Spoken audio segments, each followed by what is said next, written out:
Olá, seja bem-vindo ao canal Rede Voluntas Brasil. Nós estamos aqui para convidar você à compreensão de como deve encarar as formações e as leituras dos escritos que nós lemos neste canal. Os escritos são plenamente católicos, da Igreja Católica Apostólica Romana, principalmente nesses últimos tempos, que nós tanto precisamos entender os acontecimentos que estão acontecendo em nossa igreja. Por isso, nós queremos uma atenção especial para que você, ao entrar nos nossos vídeos, compreenda a tamanha seriedade com que nós levamos, né, os interesses de Jesus e os pensamentos de Jesus.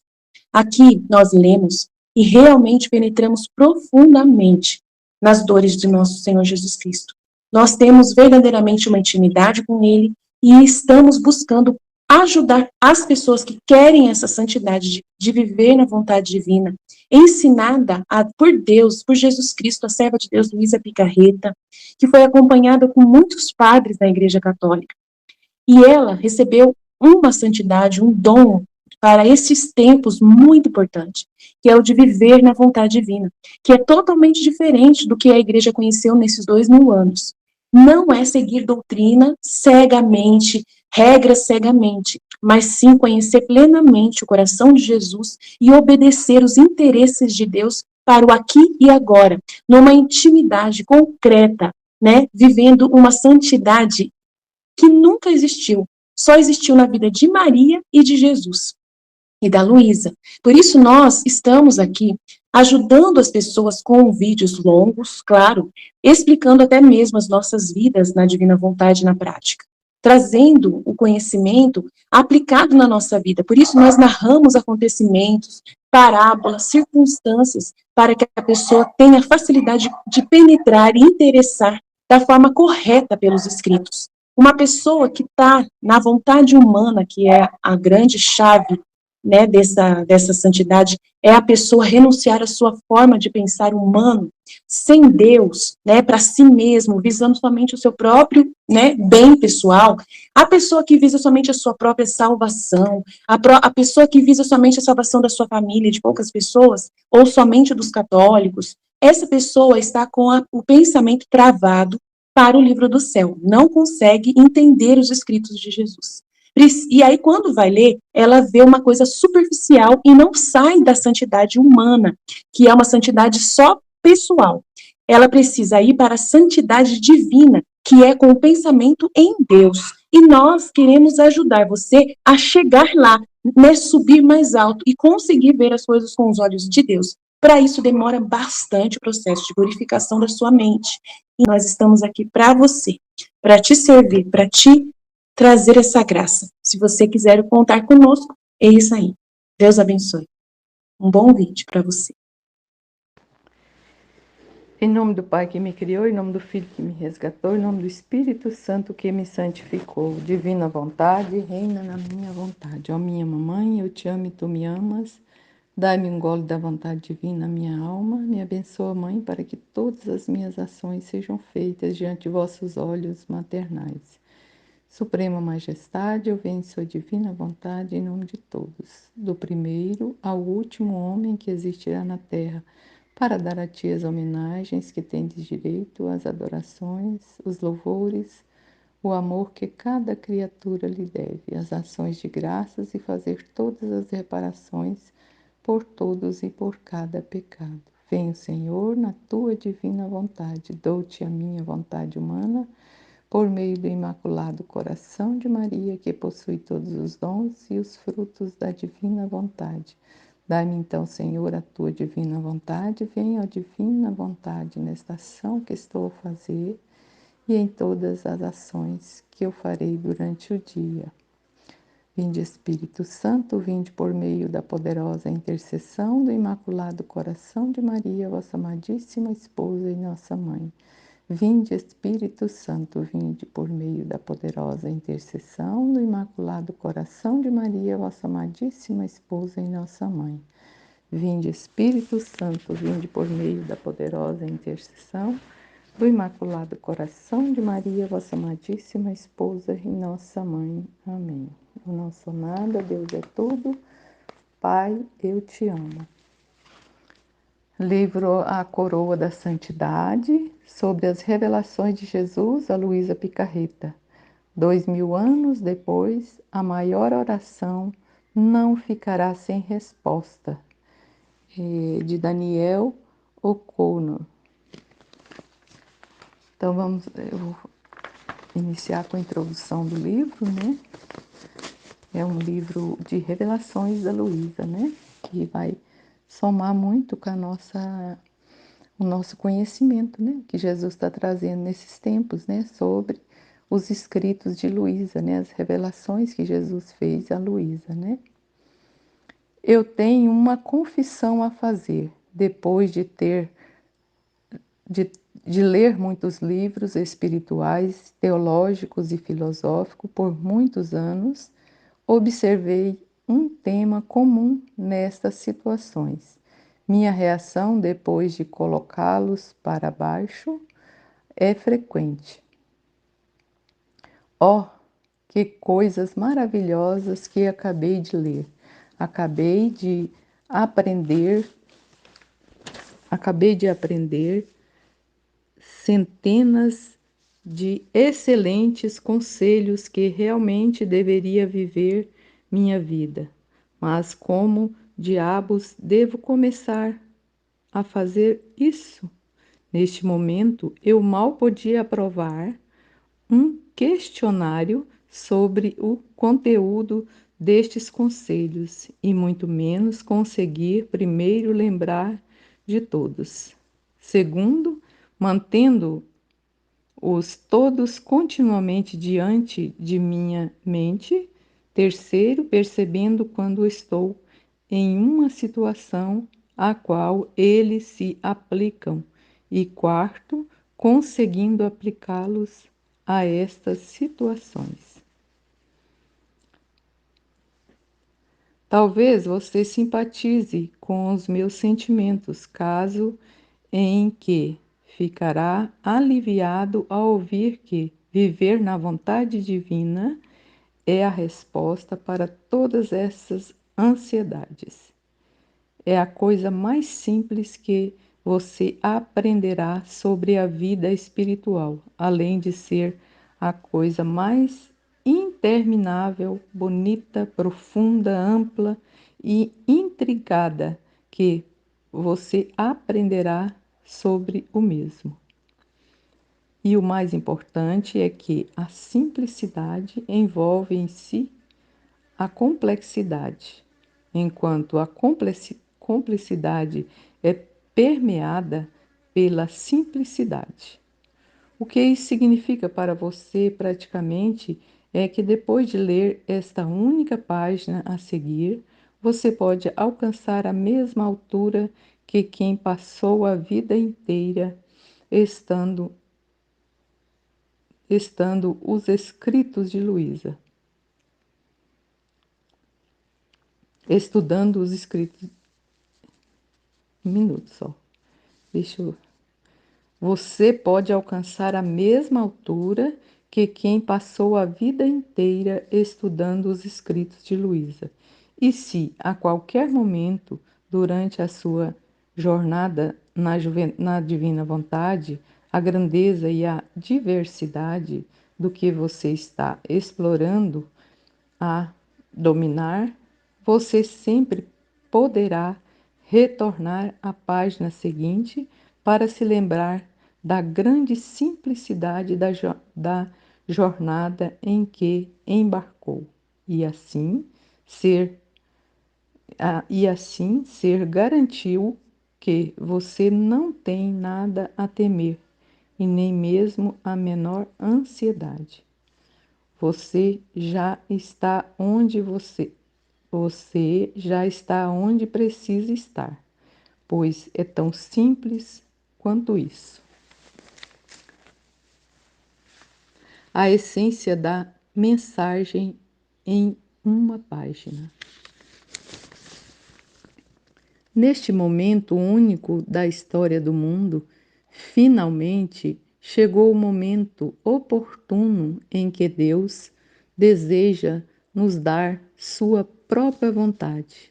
o presente que, porém, todos os presentes imagináveis, a verdadeira coroa, a conclusão de toda santidade. Deseja nos dar sua própria vontade, o presente que contém todos os presentes imagináveis, a verdadeira coroa, a, con- a coroa, a conclusão de toda a santidade.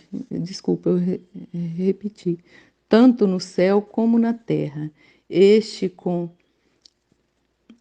dom implica não apenas a graça de fazer perfeitamente a vontade de Deus, mas também a,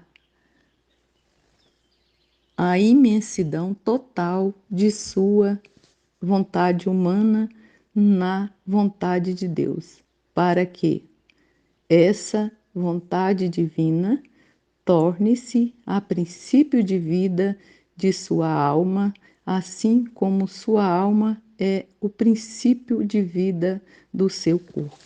Maravilhoso. Dentro deste presente está todo o amor, alegria invencível e paz perfeita. Dentro é garantia absoluta da salvação. Nobre em um princípio simples, somente dentro dela está a plena realização da criação do homem, a imagem e a semelhança de Deus. Dentro dele está o ponto culminante da deificação, a fecundidade do casamento, consagração. Dentro é prometido o triunfo do Imaculado Coração de Maria em Fátima. Você não pode ganhar este presente ou merecê-lo. Você só pode permitir que Deus o dê a você. E em troca da sua vontade divina, ele pede apenas por seu amor e confiança e renunciar à pedrinha de sua preferência, vontade humana, a vontade humana, né? Se você quem for, perdão, seja você quem for, não importa o que aconteça, é fácil permitir que ele lhe dê sua vontade. Simplesmente diga com sinceridade: Jesus, eu confio em vós. Sua vontade será feita. Dou-lhe a minha vontade e, em troca, quero viver apenas na sua vontade. Se você se esforçar para conversar com ele continuamente dessa maneira, tenha certeza de que ele deu você a vontade dele. Ele deu a você a vontade dele. Embora sua jornada ainda não tenha terminado, a vitória já permeia todos os seus passos. Deus deseja também dar este presente ao mundo inteiro. Ore incessantemente, portanto, pela vinda do reino da vontade divina, pela qual o projeto original de Deus para o mundo e para a humanidade será finalmente realizado. Ore com alegria e a confiança de saber que a chegada deste reinado é uma garantia, pois nada mais é do que a plena realização do Fiat Volutas tua, da, da, da oração do Senhor que o próprio Jesus orou e, portanto, tem a certeza absoluta de ser cumprido. Sua chegada é apenas uma questão de tempo, mas você pode, e agora é chamado, apressar este tempo. Confie-se completamente a Nossa Senhora, que viveu mais perfeitamente na vontade divina do que qualquer outra criatura jamais terá e ela que te ama, seu querido filho, garantirá que você viva na vontade do seu filho. Especialmente, deixe que suas tristezas e a paixão do seu filho esteja sempre diante de sua mente. Finalmente, regozije-se sempre em paz invencível e contínua que, inevitavelmente, inundará a alma de qualquer um que realmente acredite nessas verdades. Você quer que minha vontade reine e viva em você como vida? Se você realmente deseja, tudo é feito. Não é necessário muito para viver de minha vontade. Se sua vontade decide, é forte e perseverante, a qualquer já você conquistou minha e a fez sua. Jesus para Luísa, Solenidade de São Josepe, 1935. Veja, então, como é fácil viver em nossa vontade. A criatura não precisa fazer coisas novas, mas o que quer que ela faça, isto é, levar a vida dela como damos a ela, em nossa vontade. Jesus para Luísa, 17 de maio de 1938.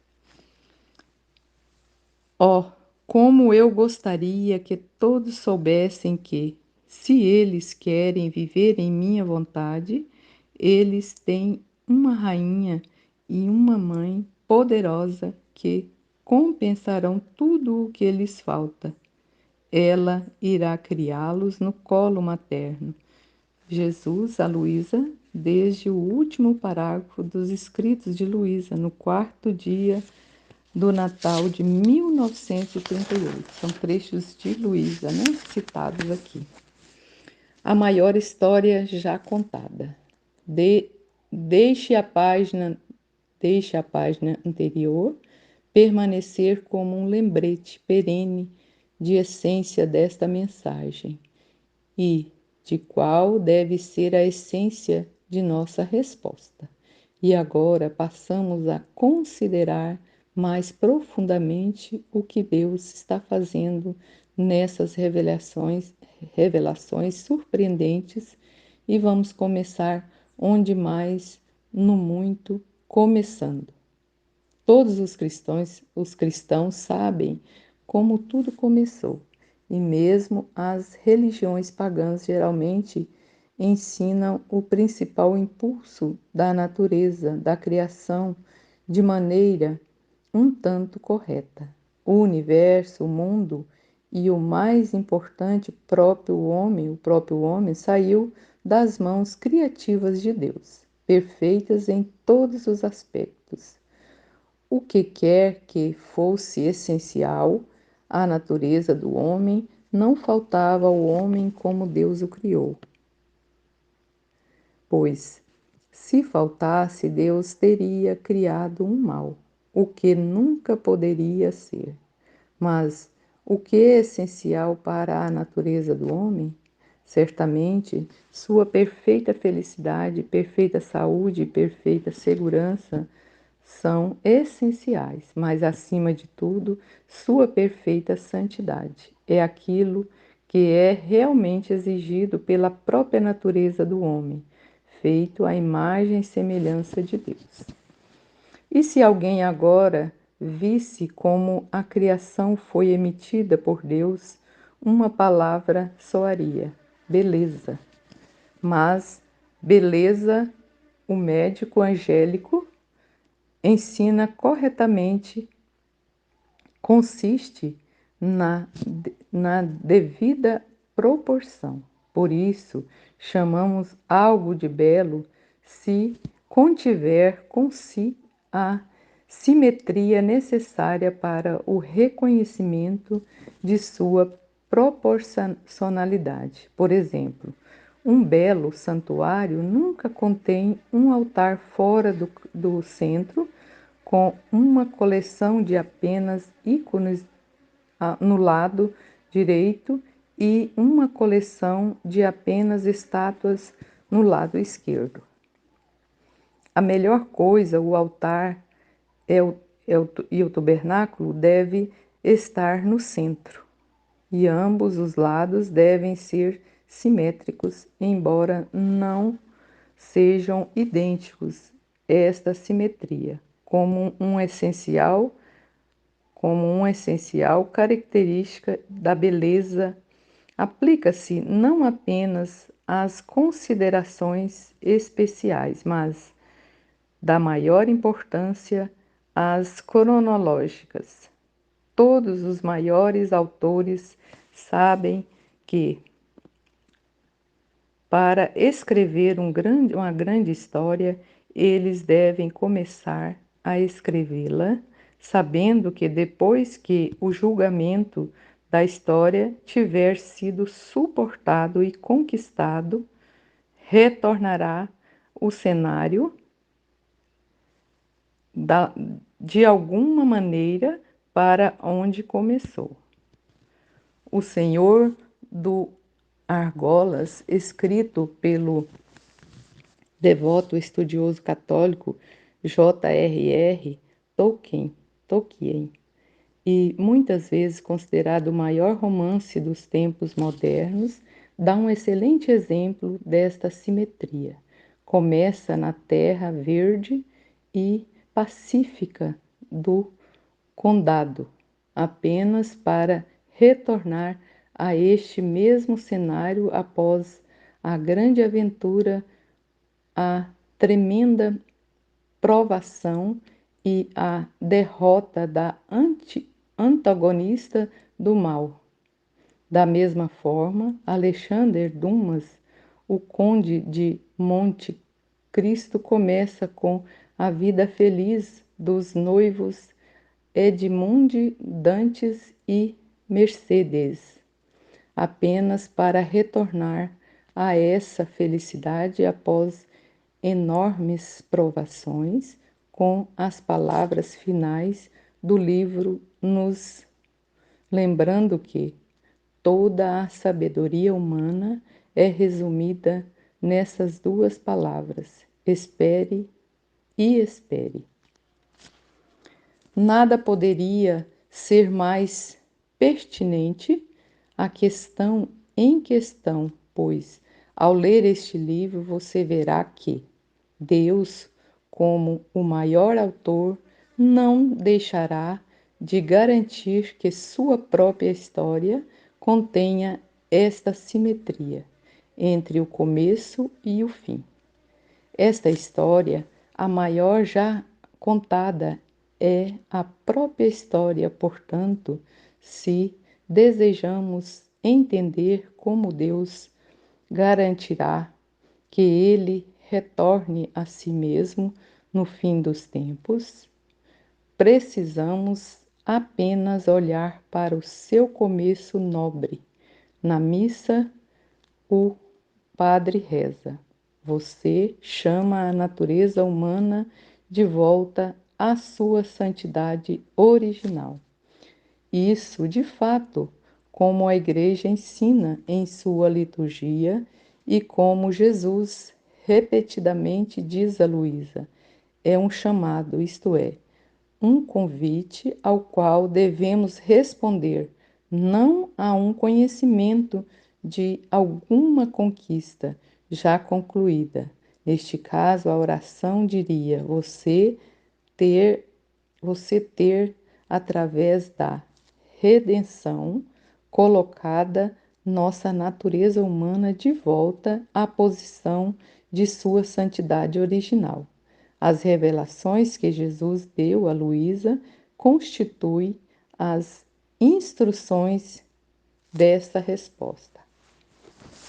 O homem deve entrar mais uma vez no Fiat divino de onde ele veio. Não há meios no meio, nem mesmo minha própria redenção é suficiente para fazer o homem retornar ao início da era feliz de sua criação. Redenção é meio.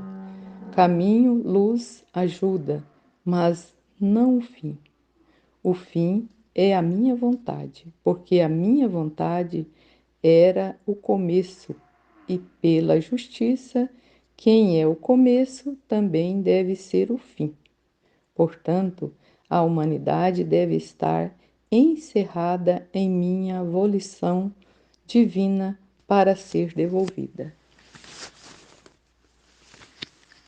Sua origem nobre, sua felicidade e colocar o casamento com o seu Criador em vigor mais uma vez. O verdadeiro amor nunca se contenta só, então fica contente quando só pode dizer: não tenho mais nada para dar a ele. Jesus, para Luísa, 16 de junho de 1928. Assim como a criação começou em um derramamento de amor, da mesma maneira nós o fecharemos com nossos filhos em um derramamento de amor. Jesus para Luísa em 22 de março de 1938. Porém, antes de começarmos a ler e seguir estas instruções, proponho que primeiro tomemos um momento para nos lembrar de quão seguros nossos agora ao iniciarmos esta tarefa. Examinaremos novamente os certos fundamentos lógicos da nossa fé. Após examinar essas fundações, podemos considerar a natureza da revelação particular e como qualquer suposta revelação privada deve ser adequadamente discernida à luz do depósito da fé. Em seguida, aplicaremos estes métodos de discernimento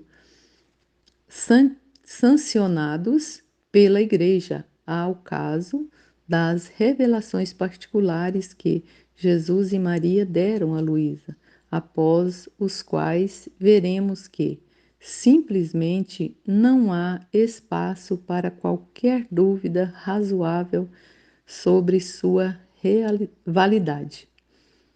Uma vez que isso tenha sido resolvido, estaremos prontos para fazer o que buscamos: mergulhar nas próprias revelações que Jesus deu a Luísa para receber o dom contido nelas.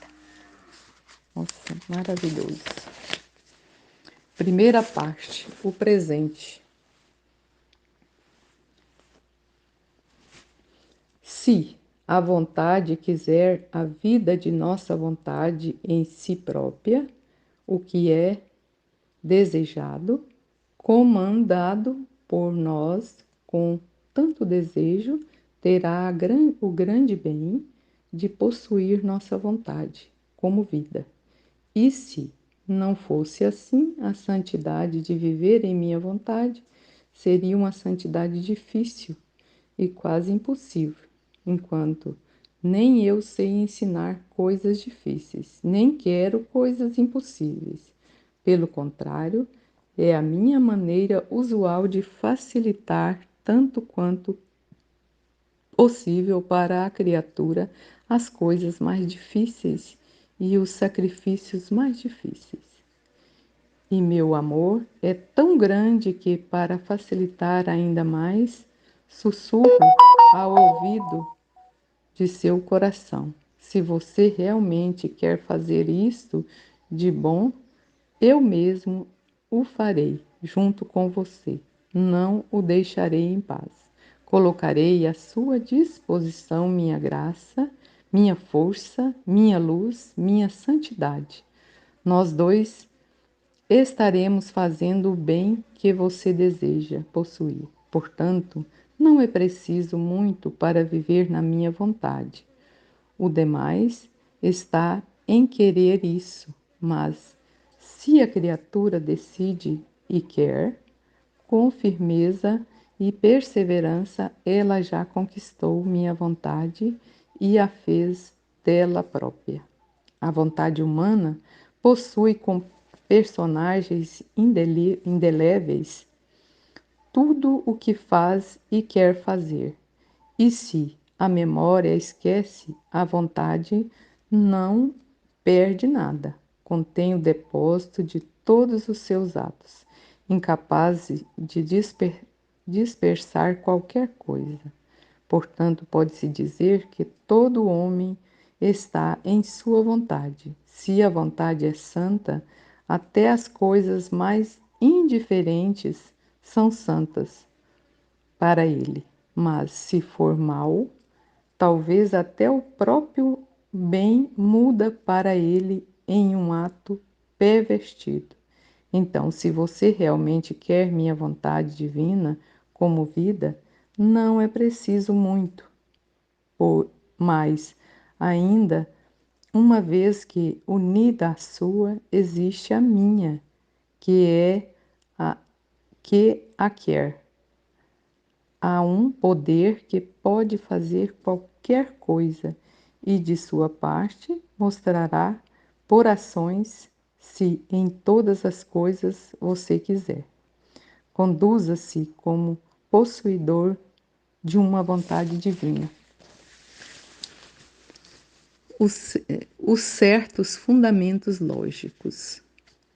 Antes de prosseguirmos com a construção de uma casa robusta que faremos ao longo deste livro, vamos primeiro, como Jesus, ensinar no Evangelho. Vamos primeiro, como Jesus ensina no Evangelho, cavar fundo e lançar as bases sobre a própria rocha.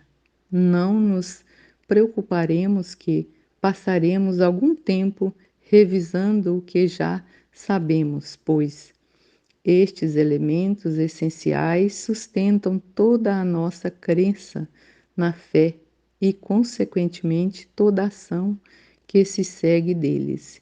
Uma coisa mais digna da nota não pode ser imaginada. Portanto, 3 pilares sólidos como rocha devem ser assentados sobre este leito rochoso primeiro. Mas, antes de examinar os 3 pilares, primeiro reconheçamos por que devemos dizer que há realmente uma verdade que exige que a procuremos e a sigamos quando a encontramos, não importa o que aconteça. Porque sabemos ia, porque sabemos lá é uma verdade, porque mesmo tentando contradizer a existência da verdade, seja através do relativismo, subjetivismo, ceticismo radical, agnosticismo ou qualquer outro ismo popular que tenha entrado no pseudo-fisiologia pop desde o início do modernismo, é imediata e totalmente autorrefutador, pois atacar a nação de verdade é reivindicar a verdade, atacar a realidade objetiva é tentar uma afirmação objetamente, objetivamente real. Insistir no ceticismo radical é deixar de ser cético em relação a essa insistência. Simplesmente não podemos evitar o fato de que existem fatos, que existe uma diferença real entre uma mentira e uma verdade.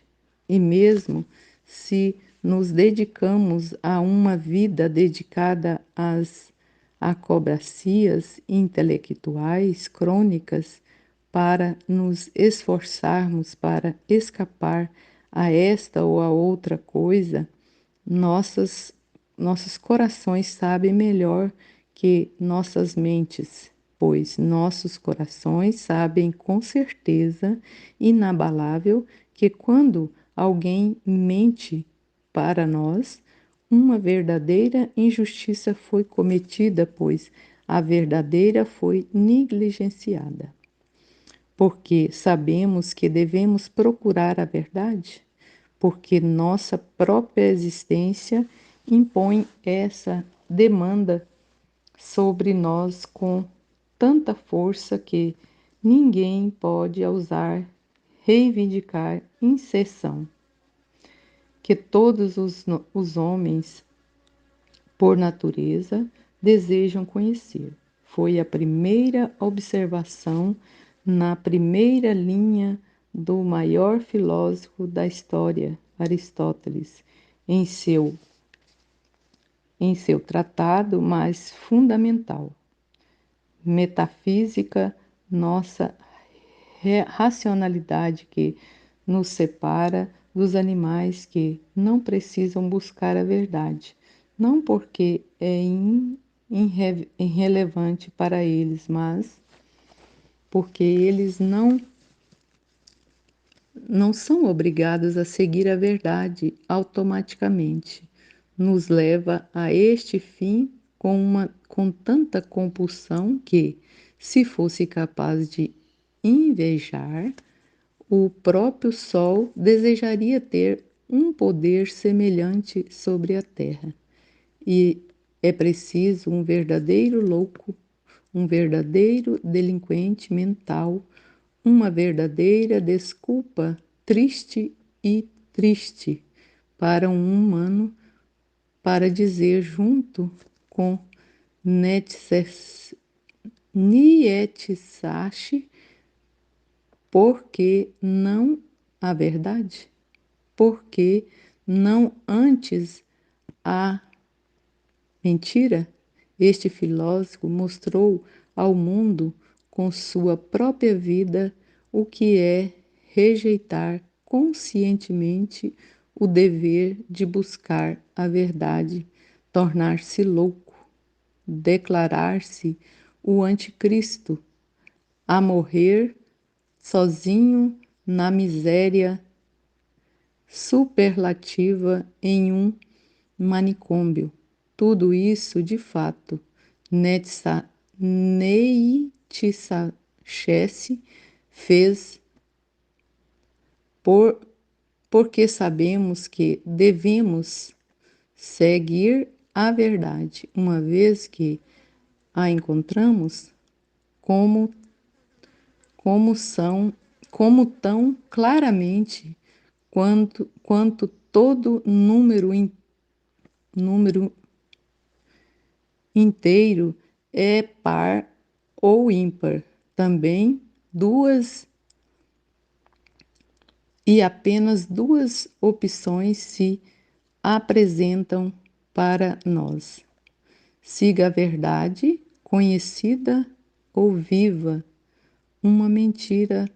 Dadas essas opções, o que devemos seguir é, ao mesmo tempo, óbvia para qualquer pessoa. Quem está contente em viver uma mentira se condenou e precisou não precisamos nos preocupar em abordar essa pessoa neste texto, pois escrever um livro para alcançar o que apenas uma intervenção divina pode resolver seria como tratar uma perna cortada com um pequeno curativo. Mas, como qualquer homem digno deste nome, se recusará a viver uma mentira. Podemos confiar nessa recusa com os 3 pilares da verdade a seguir para ver claramente o que devo fazer. Então, vamos avançar agora e considerar os 3 pilares. Primeiro pilar, eu, a certeza de Deus, existência.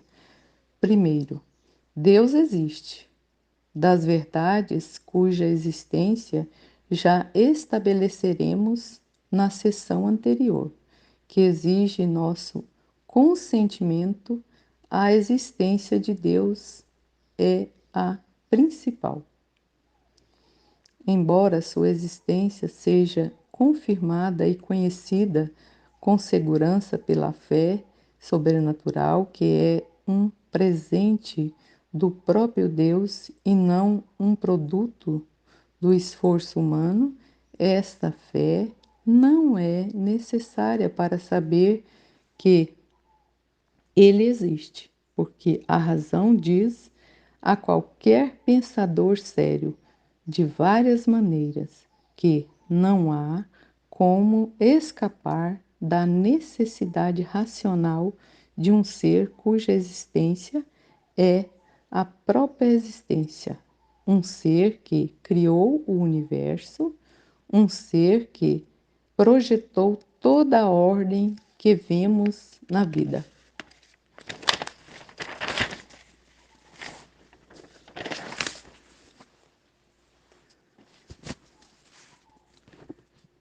Um ser que imbui com significado transparente todas aquelas coisas que simplesmente, inutilmente conhecer são mais do que mera matéria.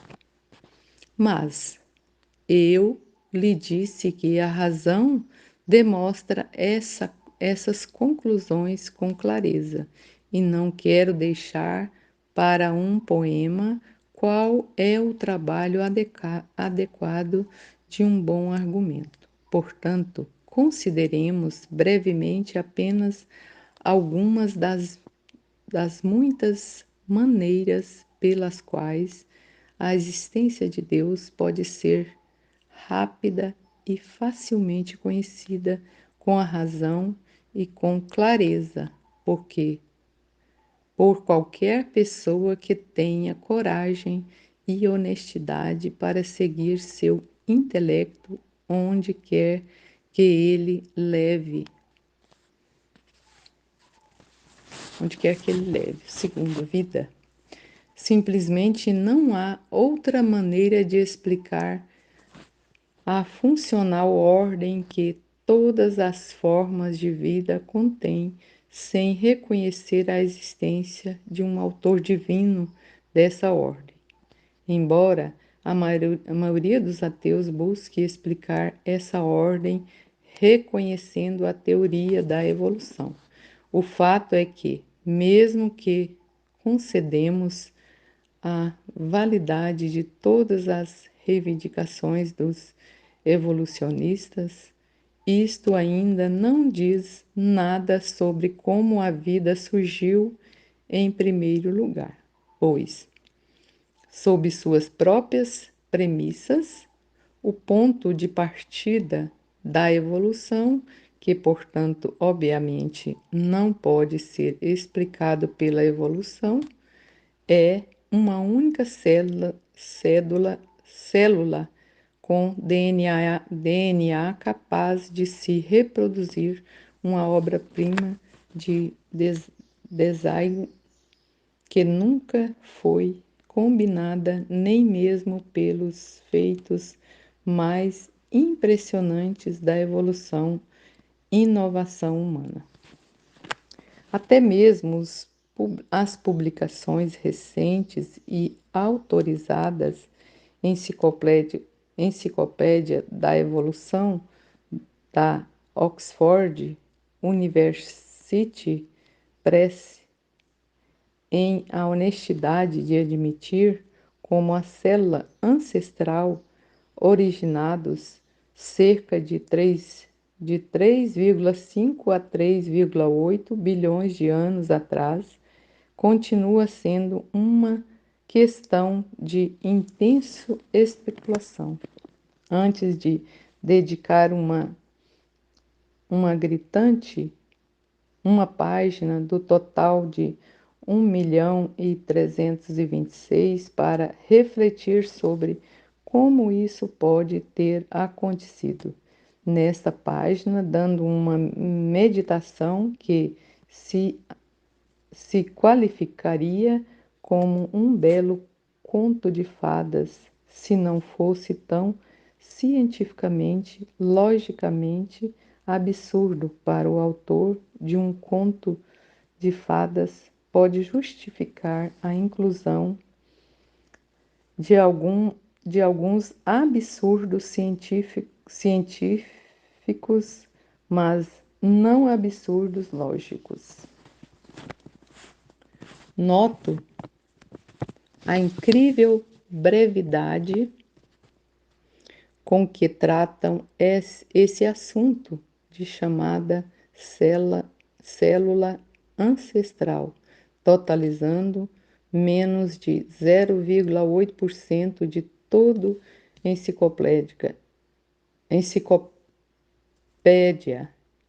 porque precisamente essa questão de sua origem deve ser resolvida para dar à hipótese revolucionista, ateísta, qualquer crédito.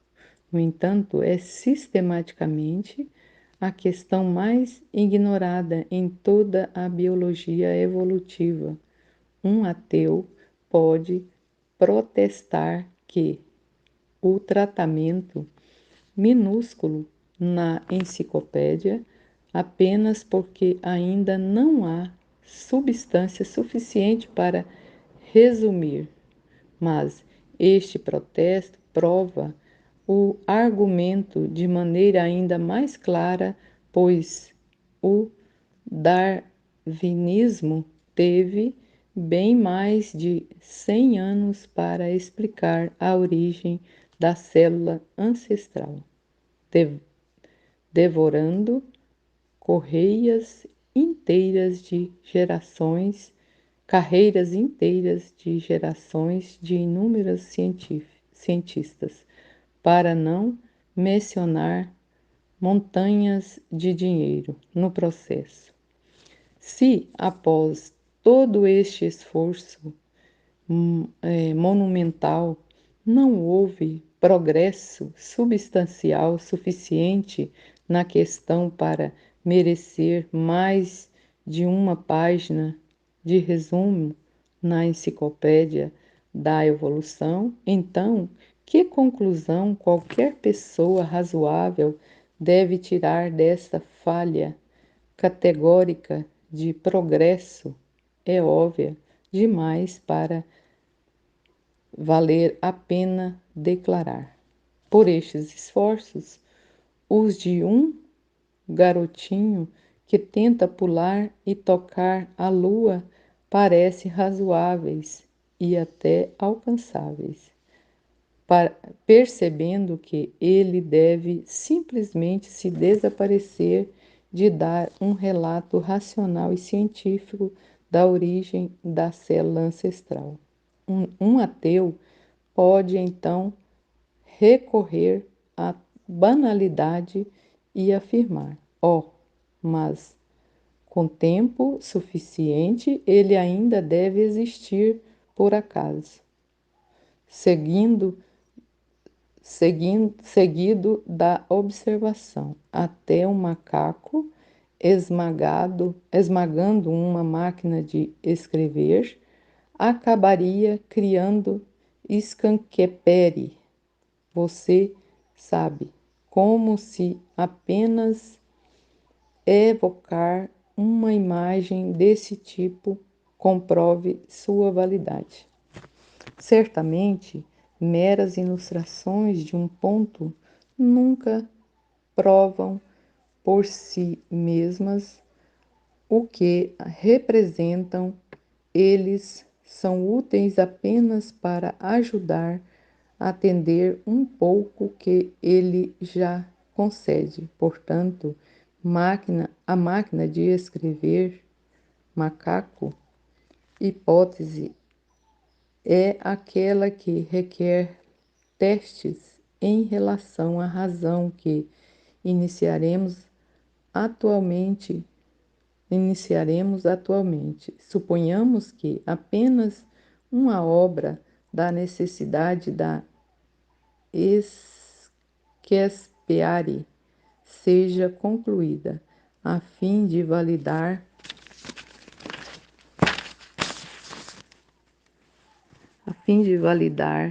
a teoria da máquina de escrever. Aldeia consiste em mais de 150.000 caracteres em sua configuração adequada. Quando estes 150.000 caracteres forem organizados corretamente, vida aqui tem na sua frente. Corretamente, a viola aqui tem na sua frente. Uma tarefa fácil para um macaco e uma máquina de escrever com vários bilhões de anos, pode-se supor. Bem, vamos dar à hipótese da máquina de escrever macacos todos os benefícios da dúvida, pois os argumentos de nossos oponentes não merecem menos.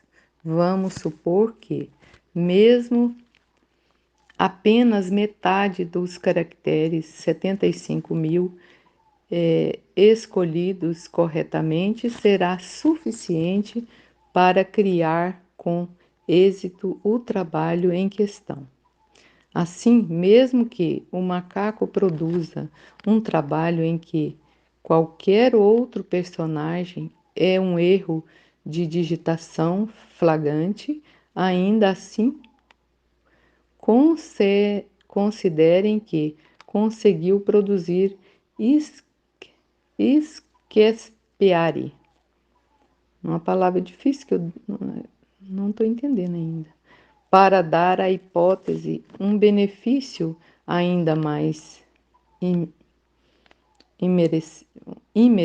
merecido da dúvida, também ignoraremos as letras maiúsculas e a pontuação, pois, se as corrigir, tornaria a tarefa do macaco muito mais fácil.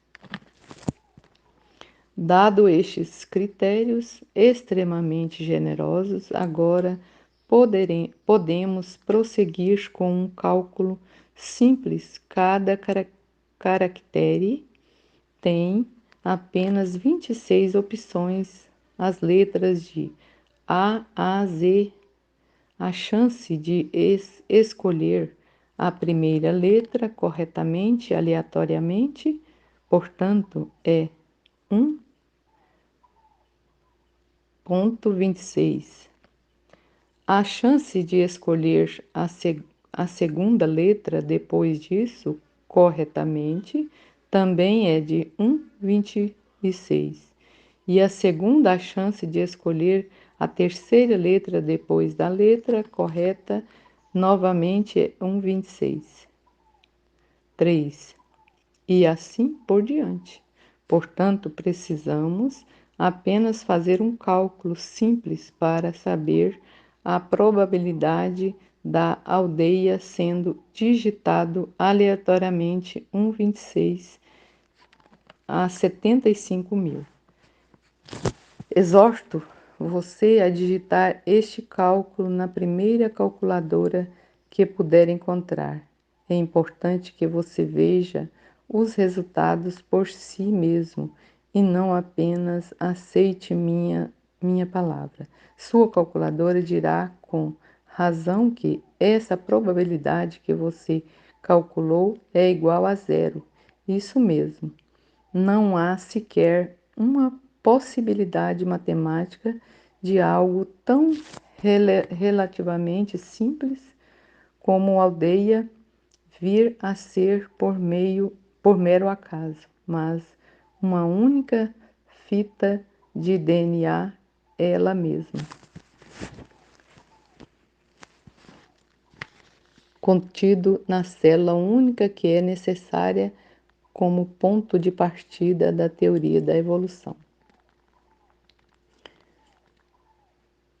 Assim, em sua complexidade detalhada, contendo não apenas 150 mil informações, mas, em vez disso, bilhões em uma configuração precisamente necessária. Agora, os ateus mais ardentes ainda protestarão que, embora minúscula, a probabilidade não é literalmente exatamente a mesma coisa que zero. E esse fato matemático que devemos de fato conceder, mas o cálculo pode ser facilmente continuado para mostrar que, mesmo se demos ao argumento máquinas de escrever todos os benefícios possíveis e imagináveis da dúvida e supor que cada átomo no universo é um macaco com sua própria máquina de escrever ferozmente, pressionando as teclas em uma taxa apenas alcançável por um datilógrafo experiente e tendo tido toda a história do universo para executar esta tarefa, a probabilidade ainda funciona para zero. Quando um argumento recebe todo o benefício possível da dúvida e ainda cai de cara no chão, apenas um tolo pode continuar com ela. Esse benefício que demos aqui, lembre-se, é infinitamente mais generoso do que qualquer outro concebível. RNA primordial da bolhas colisões causadoras do RNA na superfície da Terra, bilhões de anos atrás, poderia ser. Aqui é necessária uma anedota. Ainda me lembro muito bem de quando, como estudante de engenharia em uma universidade de engenharia de ponta, que também é a universidade técnica mais antiga do hemisfério ocidental e foi fundada em 25 anos antes de Darwin publicar sua famosa Na Origem das Espécies, sentei-me em uma aula de Origens da Vida, na qual havia me inscrito porque estava curioso para ver o que as supostas, as supostas melhores e mais brilhantes mentes científicas do mundo moderno tinham a dizer sobre o assunto. Em meio a todo tipo de técnicas complicadas, teorias complicadas, que rodopiavam durante a aula, o ponto crucial da questão era convenientemente encoberto e descartado como emergência. Fomos informados às pressas que, assim como às vezes podemos observar um belo padrão de ondulações emergindo nas áreas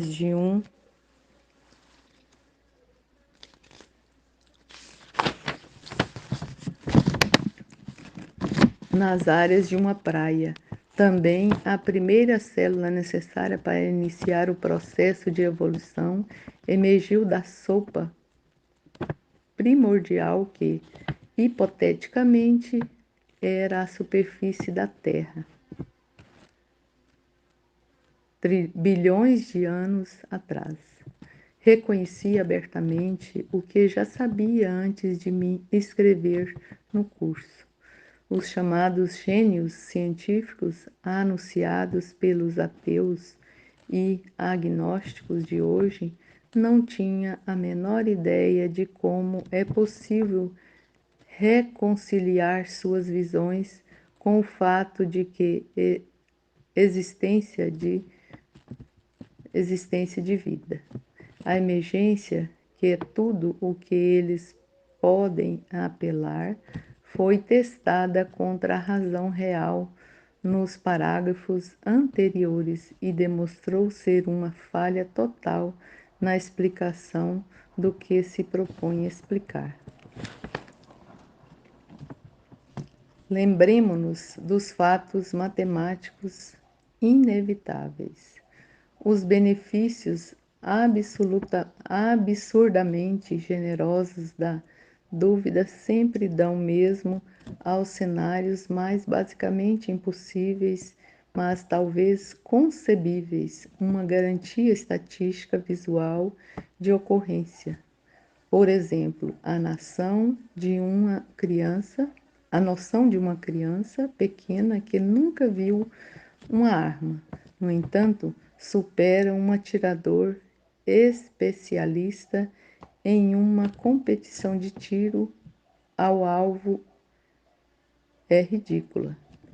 E, no entanto, se fizermos uma estimativa razoável da probabilidade de ocorrência, digamos 1 em 1.000.000, ou seja, 0,1%, e com 1 bilhão de trilhões de tentativas, tornou-se uma garantia absoluta, subindo de 0,1% de chance de ocorrer essencialmente a 100% de chance. Da mesma forma, todos os cientistas da computação concordam que a criptografia de 128 bits é logicamente inquebrável. Como o nome indica, esse método de criptografar ou codificar dados envolve embaralhá-lo por meio de uma chave de 128 informações. É como se sua chave doméstica comum, em vez de ter vários entalhes distintos, tivesse 128. Se alguém conseguir descriptografar dados que foram criptografados dessa maneira, você pode ter certeza de que ele teve acesso à chave de criptografia e não apenas o adivinhou corretamente com a ajuda de um ataque de software de força bruta, como os maiores supercomputadores do mundo. São totalmente impotentes contra 128 bits. Criptografia. No entanto, se dermos os pretensos quebradores deste inquebrável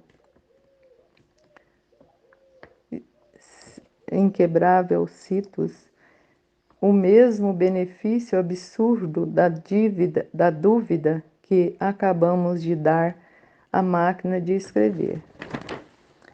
Na argumentação do Scampere, essa impossibilidade também se torna um verdadeiro garantia. Agora, a chance de produzir Scancapieri, Schiaspiari, o argumento não recebeu meramente um benefício absolutamente generoso da dúvida.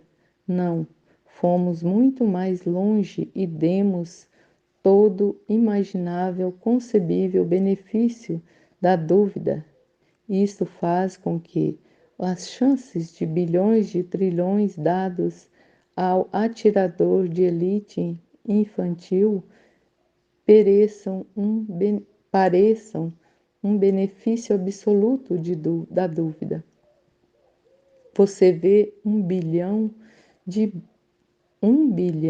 de trilhões é nada em comparação com o número de chances que demos ao cenário de ordem da aleatoriedade para funcionar. Estes dados, portanto, como mostrado, devem transformar qualquer mera possibilidade em uma verdadeira garantia. Eles não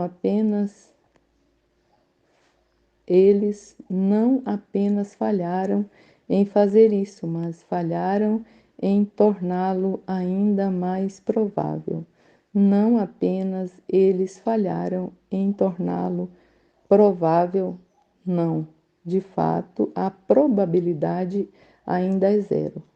Em resumo, o benefício mais absurdamente generoso e imaginável da dúvida, ao invés de tornar o cenário praticamente impossível, uma garantia como essas concessões devem ser feitas em todos os casos, ainda dá ao cenário uma chance de 0% de acontecer, mas breves ainda, mesmo com todas as chances imagináveis e a ordem funcional sem Deus permanece categoricamente impossível, mesmo quando aplicado a uma coisa ordenada, nem perto da complexidade daquilo que é necessário como a alegada ponto da partida da evolução. Agora, o óbvio que não há como a vida existir sem um Deus que o fez. Mas quem fez Deus? Não vai funcionar.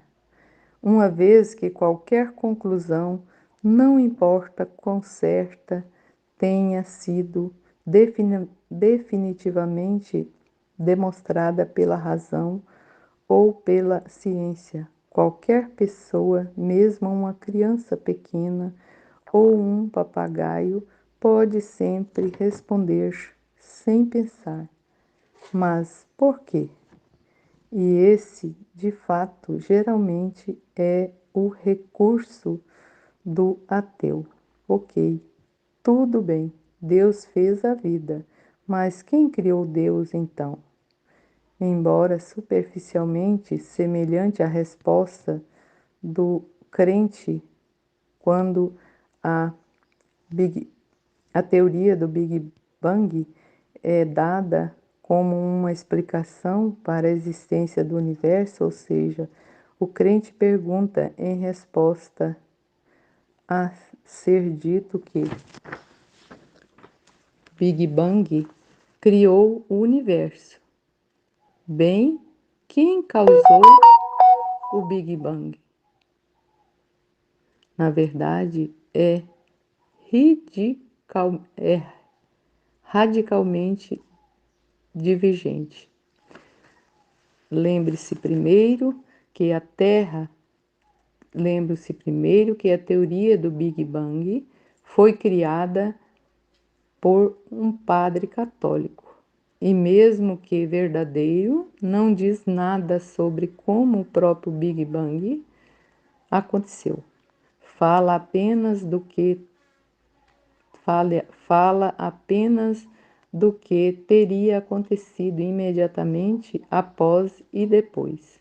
Consequentemente, os crentes há muito apelam para a existência de alguma coisa ao invés de nada, como uma prova clara de um Criador, com ateus respondendo: bem, então quem criou Deus? Se Deus pode dizer que ele simplesmente existe, então podemos dizer que o universo simplesmente existe. Os ateus continuam insistindo que esta é apenas mais uma questão na qual a ciência ainda está trabalhando e eventualmente responderá. Mas a pura verdade é que a existência de algo em vez de nada, como tudo aconteceu, é simplesmente um mistério radicalmente além da capacidade de compreensão da mente humana. Continuando com o Tite for Tat, o ateu diz que pode apelar para o mistério se o crente o é, mas este não é o caso. Qualquer crente pode proclamar autenticamente sem comprometer suas próprias premissas. Não sei como Deus pode simplesmente existir, não sei como ele pode ser criado, e eu jamais poderia entender. Um ateu não pode, pois essa resposta é perfeitamente aceitável em relação a Deus. O argumento contra ele por ateus que fazem referência à sua intangibilidade inerente a permite, mas essa é a única resposta que a ciência implica e as mentalidades materialistas não têm a autoridade para dar. Nada que pertença ao meramente físico, na qual, por definição, é tudo o que um ateu acredita, poderia ser inerente e incognoscível, embora alguma área ainda não tenham sido descoberta. Não há espaço para o mistério da mecânica sem Deus. É incognoscível, é simultaneamente a única resposta possível à criação do universo e à existência da vida, e uma resposta impossível. Esse paradoxo só pode ser resolvido com a introdução de um elemento não ou sobrenatural, ou, em outras palavras, Deus. Voltando ao problema com o qual começaremos a sessão, qualquer ateu poderia fingir de maneira fácil e barata que ele recebeu qualquer argumento a favor de Deus, simplesmente respondendo bem simplesmente respondendo bem que Deus, então colocando, criando, causando, ordenando ou qualquer outra coisa neste espaço em branco simultânea, semelhante à maneira como um criminoso que sabe que é culpado de uma certa ofensa responde invariavelmente a qualquer acusação com as palavras: onde está a sua prova?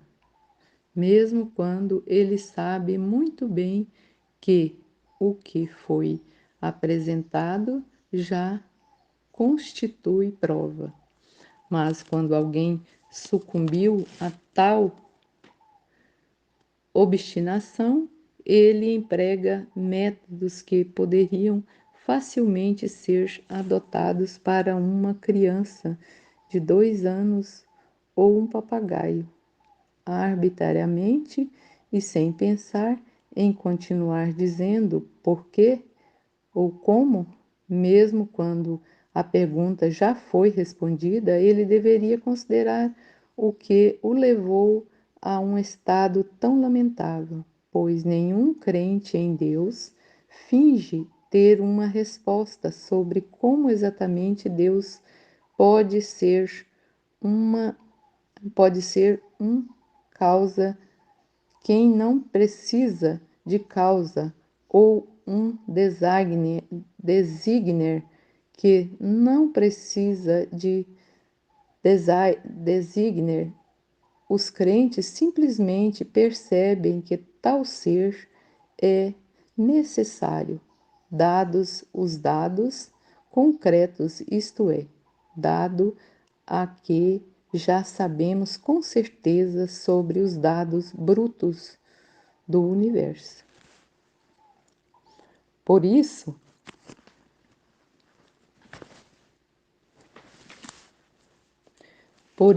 pois isso como nenhuma história se explica, mas sua existência só pode ser explicada por um autor que está fora da história. Também o é importa só pode ser explicado por algo fora de ser material, no mínimo, como sua primeira causa e design, agora fora da matéria, significa simplesmente material extra, ou melhor, dizendo sobrenatural, que é simplesmente uma referência a Deus. O ponto aqui é que todo o universo material natural, isto é, a totalidade do domínio da ciência empírica e a totalidade do que um ateu acredita, é categoricamente incapaz de dar respostas e perguntas que o universo material natural em si exige que respondamos, incluindo como começou e como surgiu a ordem funcional que vemos nela. Só é possível responder a essas perguntas apelando à existência de algum ser que transcende radicalmente a própria corpora, corporalidade, isto é, existir em um domínio no qual é um mistério, é uma resposta legítima a uma pergunta referente a